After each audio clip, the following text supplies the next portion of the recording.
அடுத்து வந்து என்ன பார்க்க போகிறோம்னா exponent of a quotient part 3. கோஷன்ட்டில் வந்து எக்ஸ்போனன்ட் இருந்துச்சுன்னா அதை வந்து எப்படி பண்ணுவோன்னா மல்டிப்ளிகேஷனில் பண்ணால் அடிஷன் பண்ணுவோம். X power m divided by x power என்னன்னு இருந்துச்சுன்னா என்ன பண்ணுவோன்னா எக்ஸ் பவர் எம் மைனஸ் என்னன்னு எழுதுவோம். அதோட பவர்ஸை வந்து என்ன பண்ணுவோன்னா மைனஸ் பண்ணி எழுதுவோம். ஃபார் எக்ஸாம்பிள் டூ பவர் 4ன்னு இருக்குது. அடுத்து டிவைடட் பை 2 பவர் 2ன்னு இருந்துச்சுன்னா என்ன எழுதுவோன்னா 2 பவர் 4 மைனஸ் 2ன்னு எழுதுவோம்.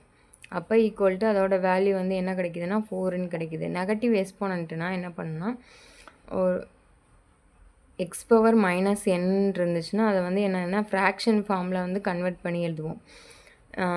எண்ணு வந்து என்னவாக இருக்கணும்னா கண்டிப்பாக பாசிட்டிவ் இன்டிஜராக இருக்கணும். அதான் வந்து கண்டிஷன். இப்போ வந்து அதோட வேல்யூஸ் என்ன எடுப்போம் 1, 2, 3 அந்த மாதிரி எடுப்போம். ஃபார் எக்ஸாம்பிள் எக்ஸோட வேல்யூ வந்து நம்ம 2ன்னு எடுத்துகிட்டு என்னோட வேல்யூவும் அதே 2ன்னு எடுத்தோம்னா 2 பவர் மைனஸ் 2ஓட வேல்யூ வந்து என்னென்னா 1 டிவைடட் பை 4ன்னு வரும். இங்கே வந்து 2 பவர் மைனஸ் 3ன்னு எடுத்தோன்னா என்ன வரும் 1 டிவைடட் பை 8ன்னு வரும். இப்போ வந்து அதே மாதிரி 4ன்னு எடுத்துக்கிறோம். எக்ஸோட வேல்யூ வந்து 4, என்னோட வேல்யூ வந்து 1ன்னு எடுத்தோன்னா என்ன வரும்னா 1/4ன்னு வரும். 4 பவர் மைனஸ் 2ன்னு எடுத்தோன்னா என்ன வரும்னா 1/16. நெகட்டிவ் எக்ஸ்போனண்ட் என்னதுன்னா ஃப்ராக்ஷன் ஃபார்மில் கன்வெர்ட் பண்ணி எழுதணும். அடுத்து ஃப்ராக்ஷனல் எக்ஸ்போனண்ட்னா எக்ஸ்போனண்ட் வந்து ஃப்ராக்ஷன் ஃபார்மில் வந்து இருக்கிறது தான். அதான் வந்து ஃப்ராக்ஷனல் எக்ஸ்போனண்ட். அதை எப்படி எழுதுவோன்னா பி ரூட் எக்ஸ் பவர் ஏன்னு எழுதுவோம். ஃபார் எக்ஸாம்பிள் எக்ஸ் பவர் 1/2ன்னு இருந்துச்சுன்னா இப்போ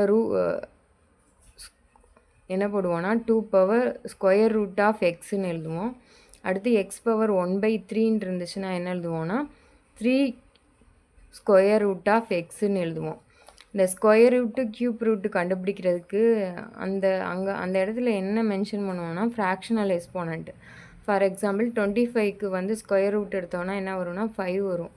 4க்கு ஸ்கொயர் ரூட் எடுத்தால் 2 வரும். அந்த மாதிரி எழுதுறது.